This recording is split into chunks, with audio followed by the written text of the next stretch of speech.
Sí, como bien has dicho, encima era la primera jornada, ¿no? Creo que nos viene bien para meter presión a los que juegan ahora y bueno, importante para nosotros después del último partido en casa que no tuvimos buenas sensaciones, así que creo que meter 2 goles con la portería y Matías creo que es importante para nosotros.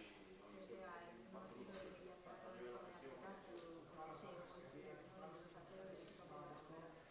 Sí, porque sabíamos encima que el Villarreal tenía jugadores de mucha calidad y hemos tenido ahí un momento en la segunda parte que nos estaba costando un poco más y yo creo que el segundo gol ya nos ha dado un poco más de tranquilidad para soltarnos y para acabar mejor el partido. Desde la lesión, ¿cómo os cogen los jugadores anteriores? Pues bien, la verdad que bien. Encima no había metido ni Purú, así que contento por haber aportado al equipo con el gol. Encima, como bien has dicho, venía de varias lesiones que bueno, no me había dejado volver y contento, muy contento.